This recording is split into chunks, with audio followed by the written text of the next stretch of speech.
progress is very important to us. It's super important. We need to be keeping abreast of all the latest stuff, the latest research, the latest ideas, theories, or whatever. We need to be constantly updating if we're to stay in the game. And what this means is that we don't really respect the past. The past is automatically seen as stupid. Just as a teenager might see adults as being stupid, and who's to say, maybe they're right, but we automatically dismiss old-fashioned stuff as being dumb, which is another way of congratulating ourselves for being not dumb. It's kind of a way of flattering ourselves, really, because we're so much on the cusp of progress, and there's so much progress going on. But what this really means is that we don't have any regard for traditional wisdom, because traditional wisdom has really been shoved out of the picture by research, by what we imagine to be science. The latest this, the latest that. It's kind of like a buzz. It is a buzz. Actually, it's not just that we don't have any regard for traditional wisdom, which has been said before lots of times. That we're a linear culture shooting along the highway to this vanishing point in the future on the horizon, which is so great. It's making us feel so good because we're moving, we're progressing. We don't have any regard for wisdom at all. We don't have any. It doesn't have a place. We don't think about wisdom. It's not a thing. Wisdom isn't a thing. Or if it is a thing, it's a kind of stupid thing that we'll kind of laugh at, really. But when it comes to things that really matter, things that are more central to us, such as the psyche, such as the totality of ourselves, and the whole business of being alive or being a person, or whichever way you might want to put it. There's no progress there, really. There's no updated way to be a human being. The trappings of progress are very, very superficial. So like a fashion, we might be wearing this and wearing that, and the next thing we're wearing something else. But the person underneath all of that fashion is the same. And if we go back hundreds and hundreds of years, people are the same. We are the same. But we don't really appreciate this. If we did appreciate it, we'd realise that understanding what it means to be a person or a human being or to be alive, this big challenge that we're faced with never changes, and there are no modern fancy answers to it, even though we're all about modern high-tech answers. The problem is always the same, and it's always fresh, and our response to that challenge is always up to us. It's always individual, and it doesn't matter whether you're born in 1444 or whether you're born in 2020. That doesn't change at all. And with regard to working with the great difficulties that being a human being entails, it's not like we're any better now. We like to think we're smarter, as I was saying earlier. We love to think we're smarter. But we're not at all, because our idea of being smarter is having kind of little external or extrinsic add-ons that we can use to help beat problems. So that's what the development of technology and the metaphor of technology, which kind of influences the way we see everything. So in mental health, we might think, okay, what's the latest theory? What's the latest paradigm? What's the latest research? As if there is something, as if we're somehow getting great insights that earlier generations didn't have. But of course, if we examine this at all, even a tiny bit, you see that it's total nonsense. We're more messed up now than we've ever been. The one thing we're good at is being messed up, being neurotic, being unable to live our lives in a way that's actually meaningful. We're very, very bad at that. And so it's not just that we're not better at living life than we used to be because of all of our wonderful progress and our impressive technologies. We're worse. We're way worse. In short, technology plus rationality doesn't improve our mental health. The more of it we have and the more of it we rely on, the more dependent and miserable we become, unfulfilled.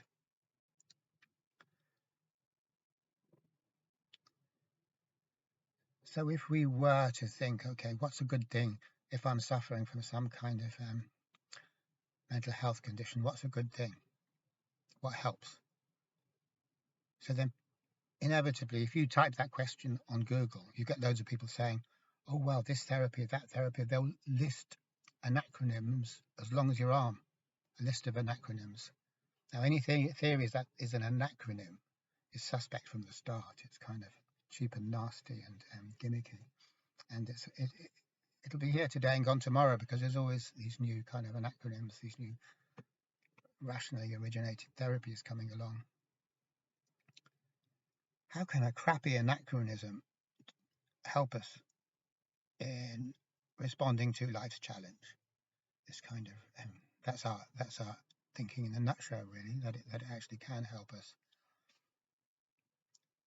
So it's not that this skill, this kind of thing that's just been discovered, or that kind of thing that has just become popular in the academic world is going to help us. The most helpful thing when it's mental health we're talking about is a very, very old virtue. And we could say it's the virtue of patience, which is something like your grandmother might talk about. Think patience, we don't need patience. What's scientific about that? What's cutting edge about that? Yeah, the whole idea of talking about patience to us is ridiculous. It seems laughably old-fashioned. And that's okay. I mean, we can look upon patience as being laughably old-fashioned, and that's fine. But when it really comes to it, if we're in the thick of it, if we're suffering, if we're in the jaws of some kind of mental torment that's chewing us, then actually what really does help us is patience. And it doesn't matter what we think about things and what our delusions about how modern and advanced we are.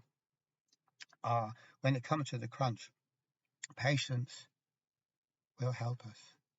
The rest of that stuff won't help us. It'll just give us false hope. So it might be old-fashioned, but it's the one thing that'll help us. So what do we value more? Something that's going to help us or some passing fad? The whole of modern rational technological culture is really a passing fad, which is fair enough, I suppose. We have to give it credit as a passing fad. Passing fads, that's a thing, they happen. So give it credit for being what it is. But it's easy to see what the top virtue is in our rational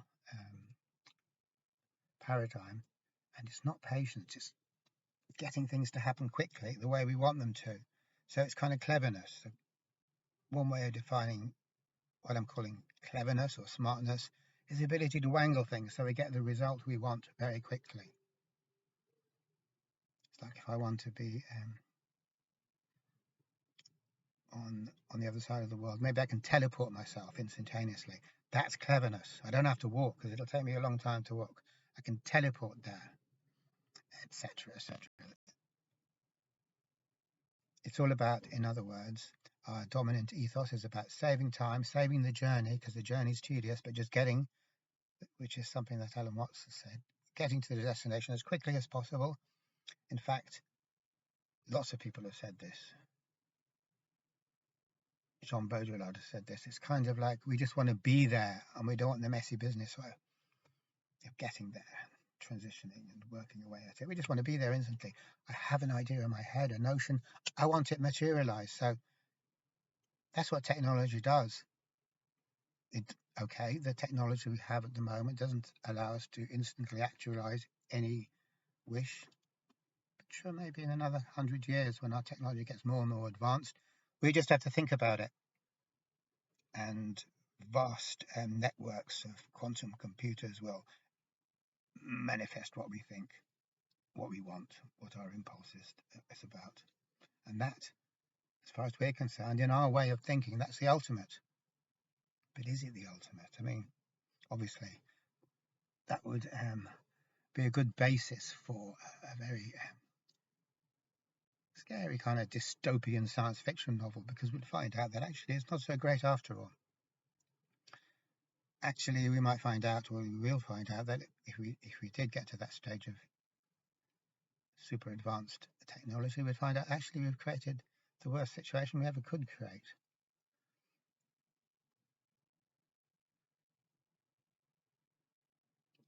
So our whole approach in the field of mental health is to get quick results.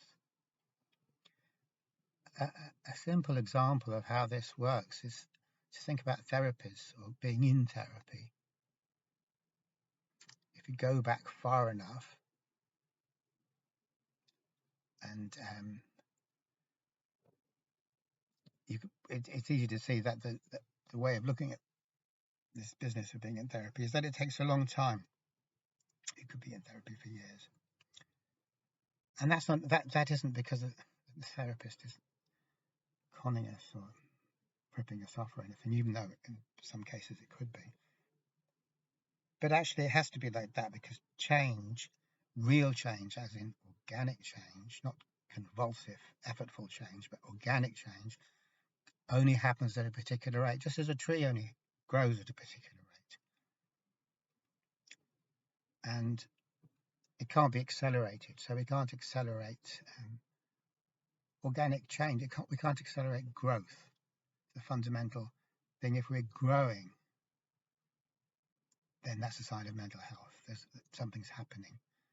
We're not locked into a situation. We're not stuck. So growth, in no way can it be helped by our rational tricks and our gimmicks and our theories. Because growth is slow, and it can never not be slow. And if it wasn't slow, it wouldn't be growth. It'd be delusion. We'd be fooling ourselves, which is, again, very common. And actually, to fool yourself and then discover that you are fooling yourself is an important part of growth.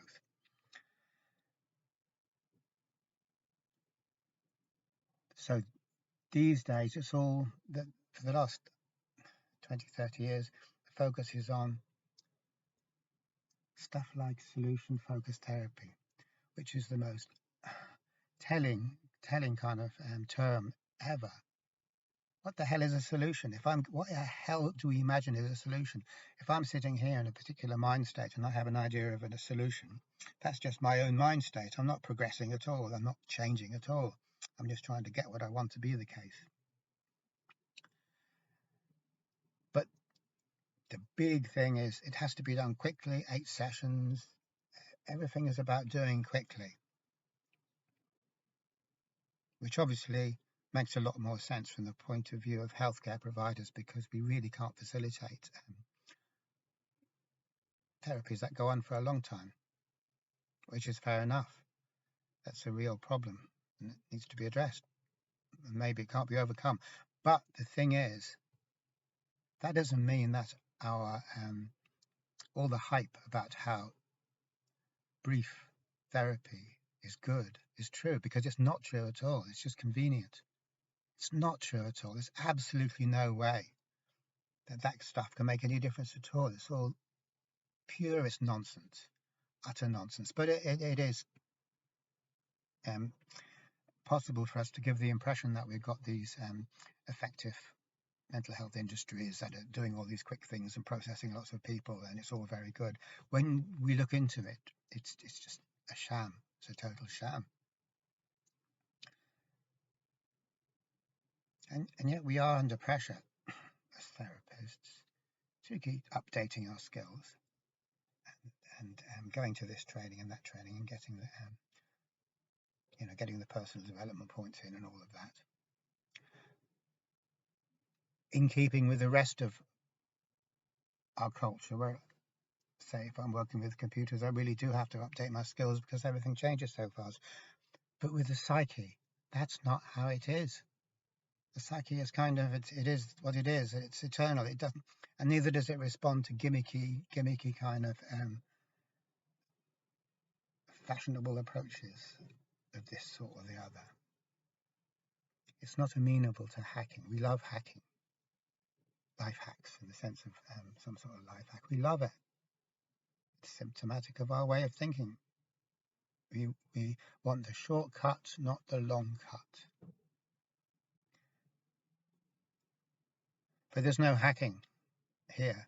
And we could also say it's the same as life itself. There's no life hack to hack life. The very idea that there is something in life that we can kind of bypass all the obstacles and get to it, like a goal or a destination. As I was saying before, that's a projection of our deluded way of looking at things.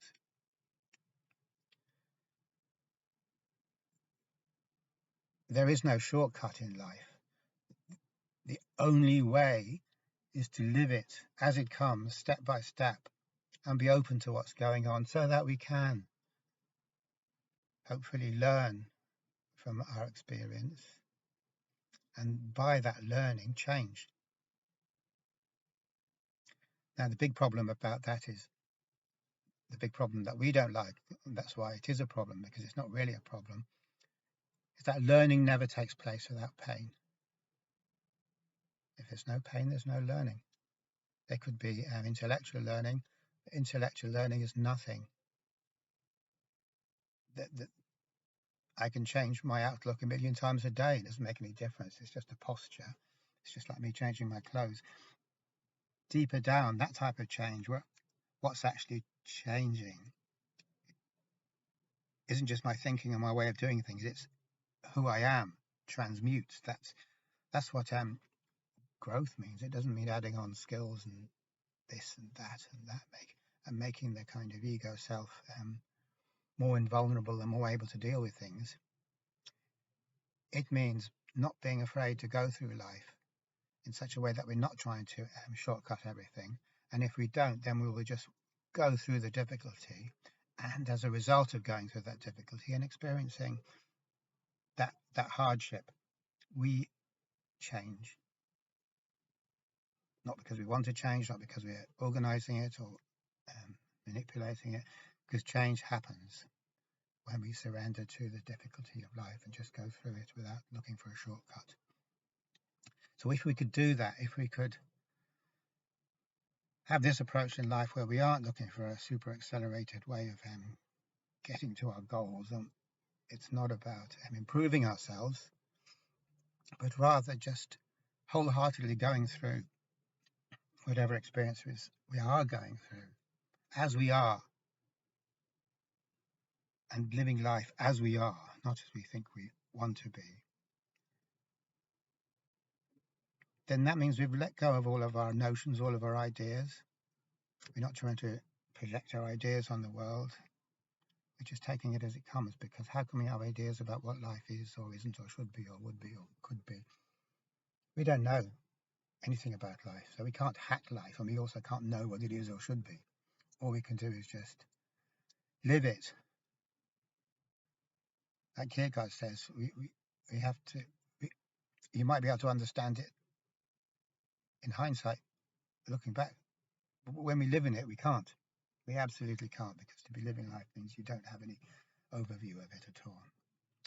So to live life without any overview, without looking, even without imagining or an illusory overview that we think we know what we're doing, without any tricks, without trying to fast forward the bits we don't like,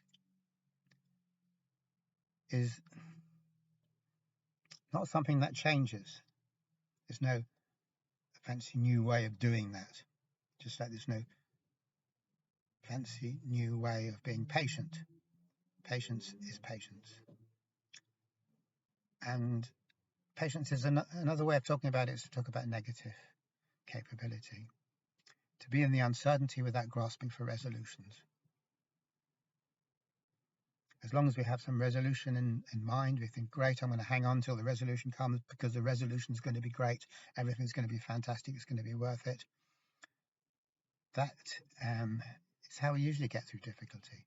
So it takes quite a lot of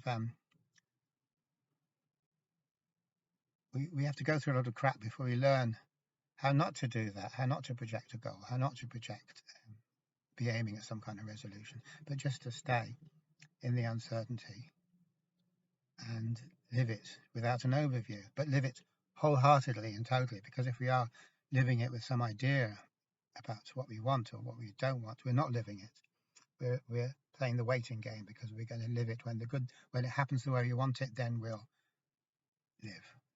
But until then, we're playing a waiting game. We're holding back. So negative capability just means wholeheartedly living the moment as it is. And as I keep saying, there's no trick for that. That isn't a fancy thing. There's no theory for it. You could go back in time 500 years and express that idea just as clearly now then as you can now. People would understand just as well. It's timeless, is what they say, isn't it? That's a kind of a timeless thing. Wisdom is timeless. It's not a fashion. It's got nothing to do with scientific research that scientists have proven, etc., and all that kind of nonsense. Which is, I mean, it's not nonsense when you're talking about technology such as AI or any sort of machines at all. You can have progress, but we're not talking about machines. We're talking about us and who we are is timeless. The only thing that works is to have to learn the same thing that all human beings have ever learned. And we're not better off now in the 21st century, as we love to think we are. And the evidence is all around us. No, we're not better off. We're actually making a real mess of it. And yet, in the psychological sphere, we do not take this on. We do not take this on. We think that wisdom can be replaced by technological know-how. And that's exactly what we do believe, whether we admit to it or not. And that's just about as deluded as it's possible to get.